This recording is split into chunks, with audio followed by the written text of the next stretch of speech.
अस्सलाम वालेकुम students. Last class में हम लोगों ने फंक्शंस की कुछ क्वेश्चंस किए थे. Now we are again doing some starting some questions of functions, the sketching of graph, finding out range and domain. Right. अब सुनिए, सबसे पहले तो एक चीज आपको बताएं कि what is a general linear equation. कोई बता सकता है what is a general linear equation? ax plus b. General linear equation is y equals to ax plus b, right? Y equals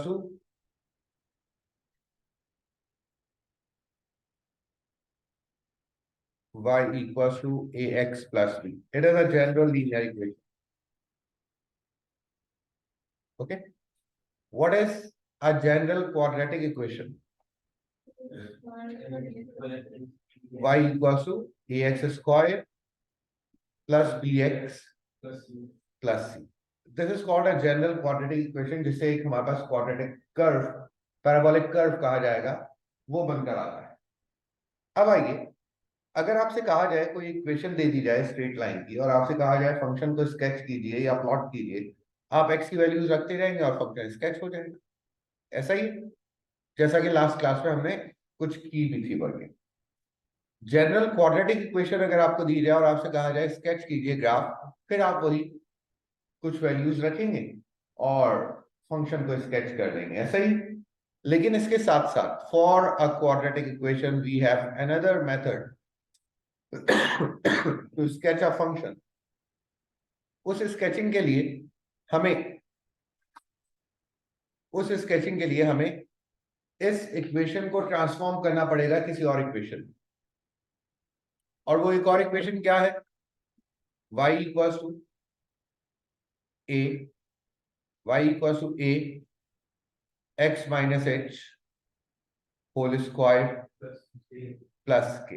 हमें इस फॉर्म में ट्रांसफॉर्म करना पड़ेगा और उसके बाद कर्व स्केच होगा. राइट बच्चों, we have two types of curves.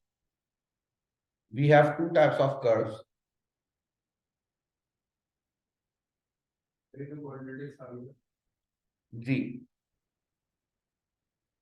बिल्कुल ऐसा ही है, लेकिन उसकी हेल्प से हमें क्या करना होगा? रेंज डोमेन कैलकुलेट करना होगी. नाउ अब आइए, the two curves are, first is like this and the second one is like this. Two types of curves we have, right? अब देखिए, जरा चेक करते हैं इस रेड में जो इक्वेशन लिखी हुई है, इसमें x और y, ये क्या आपको बता रहे हैं? x एक्सिस और y एक्सिस. इसमें तो आप लोगों को मालूम है कि ये x एक्सिस होगा और ये y एक्सिस होगा. ऐसा ही है. ठीक है, लेकिन साथ साथ h और k, ये क्या चीजें हैं? जरा चेक करते हैं बच्चों. ये जो मैक्सिमम पॉइंट इस कर्व का है, इस कोऑर्डिनेट को हम क्या कहेंगे? Coordinates of h and k. X axis of the maximum point is h, y axis of the maximum point is k. ठीक हो गया? यहां पर मिनिमम पॉइंट एच एंड के. आ रही है बात समझ? X axis is h, y axis is k. अब सुनिएगा एक और चीज, इन मैक्सिमम मिनिमम पॉइंट्स को हम टर्निंग पॉइंट्स भी बोलते हैं. यहां से कर्व टर्न हो रहा है. इन मैक्सिमम मिनिमम पॉइंट को हम एक्सट्रीम वैल्यूज भी बोलते हैं, क्योंकि ये एक्सट्रीम वैल्यूज है, ऊपर की एक्सट्रीम वैल्यू और नीचे की एक्सट्रीम वैल्यू. ठीक हो गया? यहां पर जो ए लिखा हुआ है, व्हाट इज दिस ए? बच्चों, if A is less than zero, if A is negative और less than zero, then the turning point is maximum. Means अगर ए नेगेटिव होगा तो हिल शेप कर्व बनेगा, right?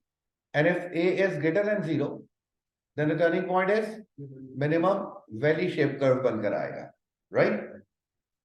What is this? This is y intercept c.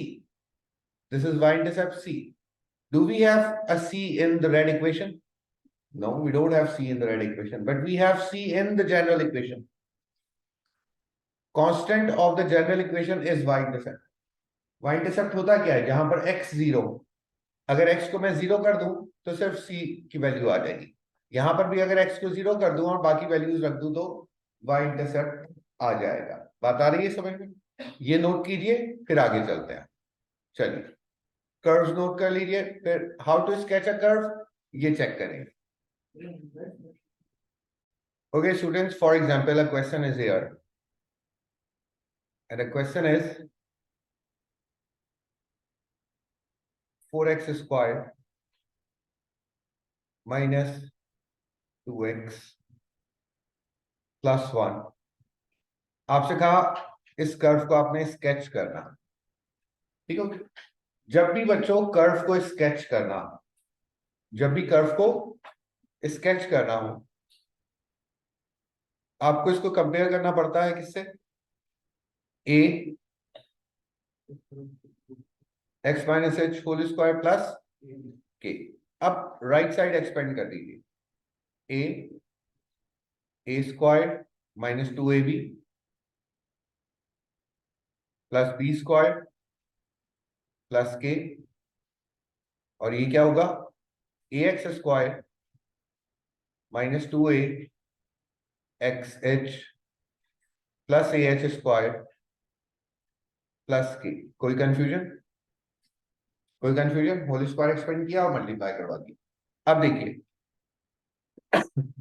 X square के साथ क्या लिखा हुआ है और यहां पर क्या लिखा हुआ है? 4। क्या मैं कह सकता हूं a equals to 4? Coefficient comparison, coefficient comparison.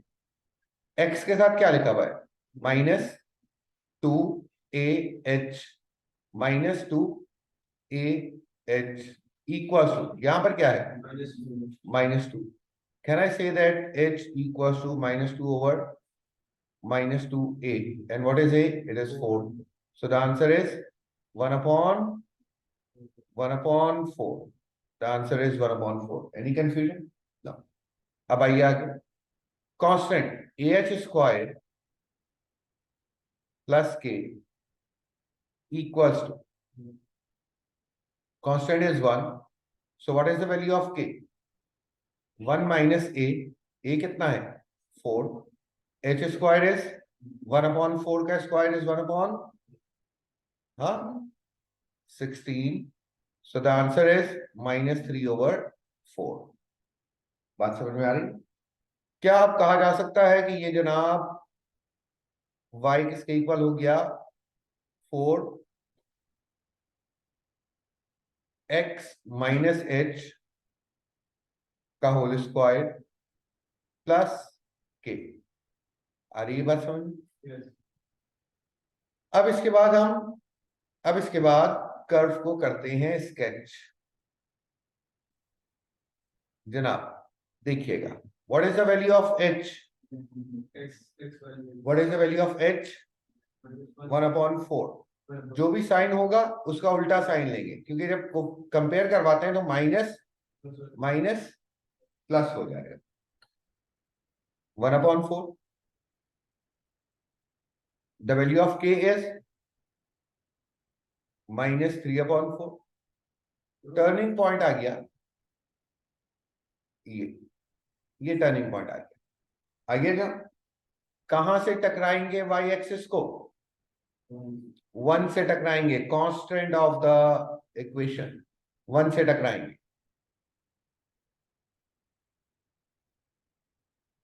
So the curve is like this. Y axis को कहां से टकराए? 1 से टकराए। बात आ रही है समझ में? अब एक चीज और सुनिए बच्चों, ये कर्व माइनस 3 अपॉन 4 से ऊपर नजर आ रहा है हमें या नीचे नजर आ रहा है? ऊपर नजर आ रहा है। तो क्या मैं साथ में लिख सकता हूं range of the function is greater than equals to minus 3 upon 4। Range basically क्या होता है? वाई एक्सिस पर हमें फंक्शन कहां नजर आ रहा है, that is called range. Y axis की वैल्यू क्या कहलाती है? रेंज कहलाती है। हमें नजर आ रहा है -3/4 से ऊपर ऊपर ये हमें फंक्शन नजर आ रहा है, तो इस वजह से हमने क्या लिख दिया, range of the function is -3/4। आ रही है बात समझ में? Any confusion? जैसे माइनस में जा रहे हैं, वो तो उस वक्त होता है जब मॉडुलस लगता है, ठीक है, अभी तो मॉडुलस है नहीं। Is this clear? Any confusion बच्चों? There is a confusion in this. Value of k, the value of k is +3/4। The value of k is +3/4। तो जिसकी वजह से हमारा कर्व जो है वो पॉजिटिव पर बनेगा।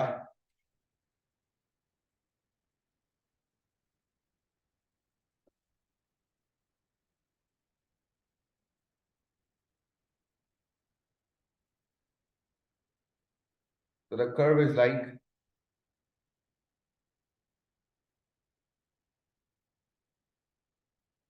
here it is 1/4 and +3/4 value आई है किसकी?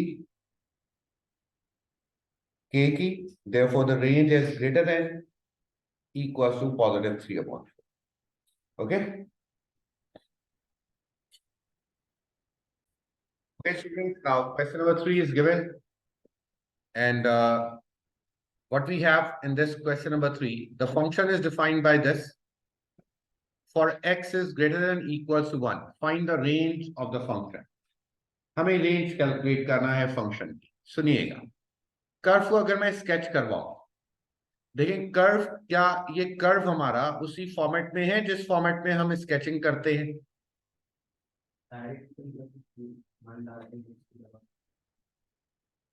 अभी देखते हैं। अभी अब आपने कहा कि अगर x की जगह 1 रख दें तो डायरेक्ट रेंज आ सकती है, तो चलो चेक करते हैं। f(1) क्या आ गया? 1 - 1 + 5, रेंज क्या आ गई? 5। रेंज आ गई ग्रेटर देन इक्वल टू 5, ये कह रहे हैं हम। चलो देखते हैं, हम सॉल्व भी करते हैं, राइट। अब आइए, ये तो एक आपने कहा तो हमने इसके अकॉर्डिंगली देख लिया, अब इसको जरा प्रूफ भी करते हैं, राइट, कि क्या ऐसा है कि नहीं। ना, इसको कंपेयर करवा रहे हैं हम, y = a x - h whole square plus k से, ठीक हो गया। अब आइए, what is the value of h? Yes boys, जवाब है 1। The value of h is 1। What is the value of k? The value of k is 5। Turning point क्या हुआ? ये टर्निंग पॉइंट हो गया, ऐसा ही है, ये टर्निंग पॉइंट। वाई एक्सिस को एक कर्व कहां से टकराएगा? अगर मैं x को 0 रख दूं, x को 0 रख दूं, -1 का स्क्वायर इज 1 + 5 6, 6 से टकराएगा, ये कर्व बना। और अकॉर्डिंग टू स्केचिंग भी हमारे पास रेंज क्या आई है? रेंज क्या आई है? Greater than equal to 5, greater than equal to 5। Y axis range axis होता है। अब सुनिएगा, अगर एग्जामिनर क्वेश्चन चेंज कर दे और इसको हटाए और वो कहे x is greater than equal to 0, फिर क्या कहेंगे आपके? 0 रख दें, वैल्यू आ जाएगी। अगर मैं 0 रखता हूं फंक्शन में, तो आंसर क्या आ रहा है? 6 आ रहा है। आंसर क्या आ रहा है? 6 आ रहा है। और अकॉर्डिंग टू दिस रूल हमारी रेंज क्या बन रही है? ग्रेटर देन इक्वल टू 6 बन रही है, राइट। लेकिन हमारी रेंज तो ग्रेटर देन इक्वल टू 5 है।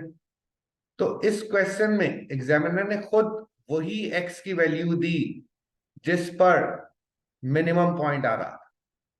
अगर इसके अलावा कोई और वैल्यू देगा, फिर वहां हमारी रेंज गलत हो जाएगी।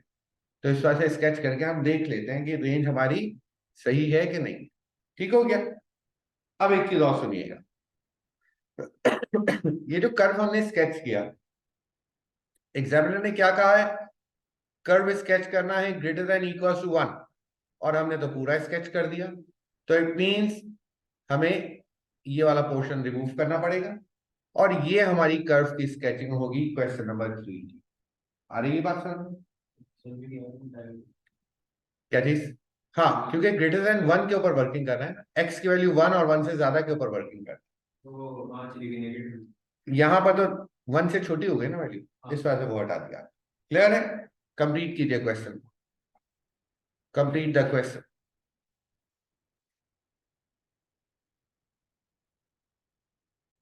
Now, students, question number 4 again, we have to calculate the range of the function, right? Calculate करते हैं range of the function, फिर sketch करना होगा हमें। क्वाड्रेटिक फंक्शन है, स्केच करके हम रेंज कैलकुलेट कर लेंगे। देखिएगा,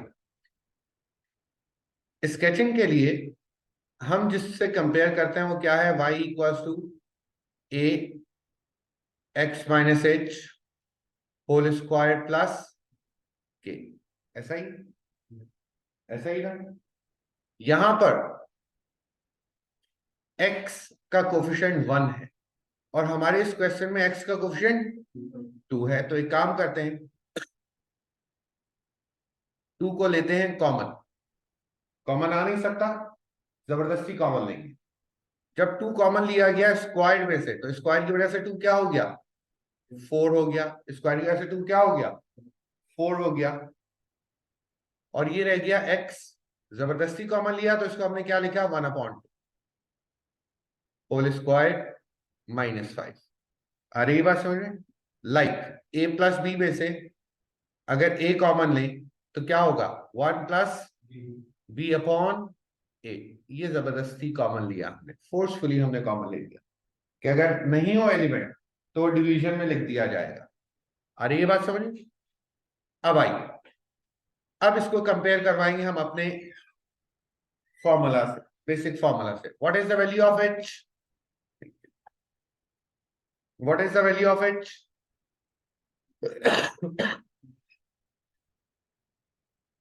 जोर से बोलो, what is the value of h? What is the value of h? इसको देखेंगे ना, अब इसको कंपेयर करवाएंगे। What is the value of h? -1/2। जो भी वैल्यू आएगी बेटा उसका साइन चेंज कर दिया जाएगा। एग्जैक्टली -1/2। कोई प्रॉब्लम? क्लियर? साथ में what is the value of k? -5। ये आ गया टर्निंग पॉइंट। y एक्सिस को कहां से टकराएगा ये कर्व? x को 0 अगर रख देते हैं तो 1 स्क्वायर इज 1, -4 से टकराएगा।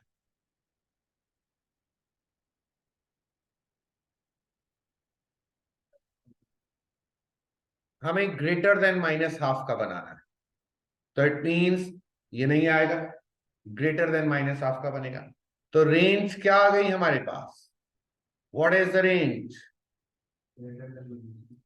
What is the range? Range is greater equal to -5। अब इसमें भी एक्सिस ने वही दिया हुआ है टर्निंग पॉइंट का, तो इस वजह से हमारी रेंज भी आ गई। फॉर एग्जाम्पल अगर क्वेश्चन में, फॉर एग्जाम्पल अगर क्वेश्चन में ये ना हो, ये ना हो और लिखा हुआ हो, yes boys here, x belongs to all real numbers, तमाम x, कोई भी वैल्यू x की हो सकती है, फिर क्या करना पड़ेगा? फिर तो वही स्केचिंग से ही आंसर आएगा, right? x belongs to all real numbers, all real numbers. फिर हमें क्या करना पड़ेगा? कर्व भी पूरा कंप्लीट स्केच करना होगा, क्योंकि x की कोई भी वैल्यू हो सकती है, कहीं नहीं रोका इसमें। और कर्व स्केच करने के बाद हमें पता चल गया रेंज कितनी आ रही है, -5 से ग्रेटर है। आ रही है बात समझ में? तो इट्स नॉट नेसेसरी ये हर बार गिवन आपको दिया जाए डोमेन। Is this clear? चलिए कंप्लीट कीजिए क्वेश्चन, फिर मजीद आगे चलते हैं। Okay student, Question number 5. Again, we have to find the range. Again, we have to find the range. फिर कर्व को स्केच करेंगे, देखिएगा। अब ये जो कर्व लिखा हुआ है, अगर मैं इसको अरेंज करके लिखूं तो क्या मैं ऐसे लिख सकता हूं y equal to minus x minus 3 का होल स्क्वायर प्लस 10, और इसको कंपेयर करें y equal to a x minus h whole square plus k. What is the value of h? 3. What is the value of k? 10. And what is y intercept? X 0 हुआ, 3 square 9, 1. Here is the y intercept. So the curve is like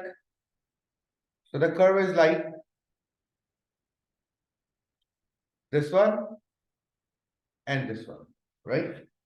If we are finding out the range for all real values of x, तो range क्या हो जाएगी? Less than equals to 10. 10 से कम हमें curve नजर आ रहा है, y एक्सिस पर 10 से कम हमें कर्व नजर आ रहा है, तो रेंज क्या हो गई? 10 से कम, ऐसा ही है। लेकिन यहां पर इन्होंने कहा है 2 से लेकर 7 तक कर्व आपने स्केच करना, 2 से लेकर 7 तक। हम इसको हटाते हैं। अब जरा मुझे बताएं, अगर 2 रखते हैं कर्व में x की जगह पर तो क्या वैल्यू आ रही है? 2 माइनस 3 माइनस 1 का स्क्वायर 1, तो 10 माइनस 1 9, क्या आया? 9। 2 पर आ गया 9,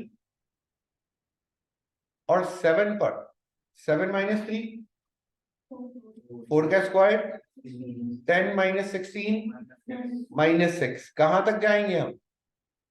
माइनस 6 तक। कहां तक जाएंगे हम? माइनस 6 तक। और ये क्या वैल्यू आ रही है? 7। पता ये चला, ये जो कर्व बनकर आएगा, ये कर्व कुछ इस टाइप का बन रहा होगा, कर्व कुछ इस टाइप का बन रहा होगा। अब आप देखिए, according to this what is the range? What is the range? 10 से माइनस 6 से लेकर 10 तक, माइनस 6 से लेकर दिस इज द रेंज। अगर आपको बच्चों क्लोज्ड डोमेन दी जाए, क्लोज्ड डोमेन है ना x की वैल्यूज, तो रेंज भी क्लोज आ रही। अगर ओपन डोमेन दी जाए, लिखा होता x इज लेस देन 7, तो ओपन डोमेन रेंज आती है, राइट? एग्जैक्टली। यहां पर तो आपको सिर्फ क्लोज डोमेन दी गई, उस क्लोज डोमेन के अकॉर्डिंगली हमने आंसर निकाल लिया। अब अकॉर्डिंग टू यू, जो आप कह रहे थे अगर फंक्शन में डायरेक्टली x की वैल्यूज रख दी जाए, ठीक है। अब देखो, अगर मैं फंक्शन में रखता हूं 2, तो क्या वैल्यू आएगी? 9 और 7, 9 और 7 रखूंगा तो क्या वैल्यू आएगी? माइनस 6। 7 रख रहे हैं तो क्या आ रही है? According to this rule range क्या बनकर आ रही है? माइनस 6 से लेकर 9 तक, जबकि है कहां तक? माइनस 6 से लेकर 10। तो टर्निंग पॉइंट अगर दरमियान में कहीं आ जाता है, तो फिर टर्निंग पॉइंट के ऊपर वैल्यू हमें कैलकुलेट करना पड़ता है।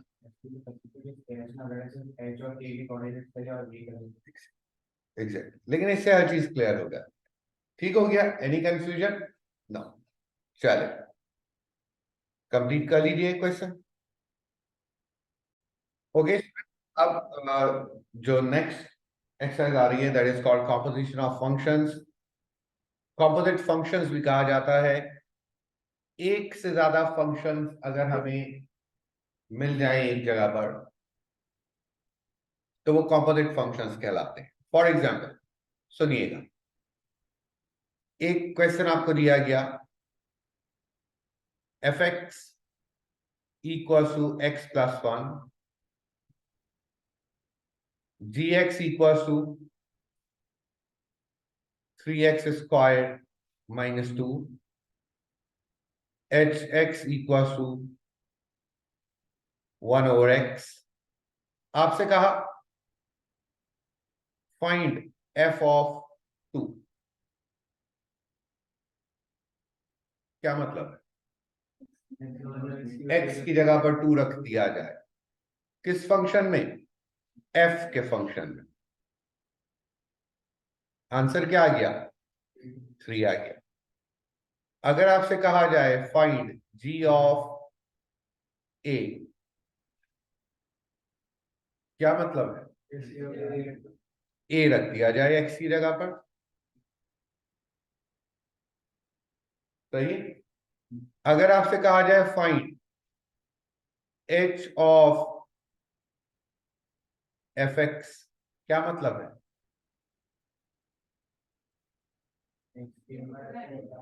x की जगह fx रख दिया जाए, सही। तो 1/fx, 1/fx, और 1/fx क्या मतलब? fx की वैल्यू रखो, x प्लस 1। h फंक्शन में फंक्शन f रखा, इसको लिखते कैसे हैं? hf। This is called a composite function. एक से ज्यादा फंक्शन एक साथ आ गए, राइट। देखिए, अगर आपसे कहा जाए फाइंड जी एच, क्या मतलब? एच फंक्शन को किस पे रख दो? एच फंक्शन को किस में रख दो? जी में रख दो। जी फंक्शन ये रहा, एच रखते हैं जरा, तो क्या मैं ऐसे लिख सकता हूं 3h² - 2, जहां एक्स था वहां एच रख दिया। And what is H? What is H? 1/x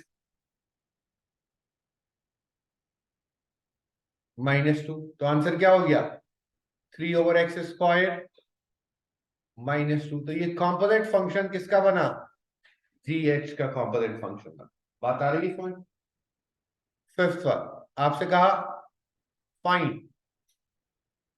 find F H 2। क्या? Find F H 2। क्या क्या कहा? एच में 2 रखें पहले, एच में 2 रखें, तो एच में जब 2 रखा गया तो आंसर क्या आया? 1/2। अब इसको किस में रख दें? एफ में रख दें। तो अब एफ एच 2 क्या हो जाएगा? एक्स की जगह पर क्या आ गया? 1/2 +1। So the final answer is 3/2। बात आ रही है समझ में? जरूरत नहीं है, जरूरत। बात समझ में आ रही? Is this clear? आगे आपसे कहा फाइंड एच जी 4। क्या मतलब? जी में 4 रखिए और उसको एच में रख दीजिए। अगर मैं डायरेक्टली करना चाहूं 1/g में 4 रखिए, 16 × 3 -2। क्या ये आंसर आ गया? कोई problem? These are called composite function. इस तरीके से आपको कॉम्पोजिट फंक्शन के क्वेश्चंस एग्जामिनर पूछ सकता है, राइट। देखिएगा जरा। जी स्टूडेंट, स्टार्ट कीजिए जरा क्वेश्चन नंबर 1। देखिए क्या आंसर आ रहा है इसका। नाउ स्टूडेंट्स, क्वेश्चन नंबर 3 क्या कहा गया? f² 3। अब एक काम करते हैं, पहले f² हम कैलकुलेट कर लेते हैं। f² का मतलब क्या है? f² मींस फंक्शन f में f रख दिया जाए। इसका मतलब ये नहीं है आप स्क्वायर कर दें। f में अगर हम f रखते हैं तो क्या हो जाएगा? x की जगह पर क्या आएगा? f +2 होल स्क्वायर -1, ऐसा ही। अब अगर f की जगह पर f का फंक्शन रखा जाए तो क्या हो जाएगा? x +2 होल स्क्वायर -1, ये हमने रखा f की जगह पर। साथ में क्या आ रहा है? +2 स्क्वायर -1। आ रही है बात समझ में? ये जो आया ये क्या है? ये f है, राइट। ये f की जगह पर हमने रखा है। एंड नाउ इसको सिंप्लीफाई करते हैं तो it will be x plus 2 whole square plus 1 whole square minus 1। अब इसमें अगर हम 3 रख दें so it will be 3 plus 2 5 5 का स्क्वायर इज 25 सॉरी 3 प्लस 2 5 5 का स्क्वायर इज 25 25 प्लस 1 26 का स्क्वायर माइनस 1। फाइनल आंसर बताइए। The answer is 675। This is f square of 3। आ रही है बात समझ में? आ रही है बात समझ में बच्चों? नाउ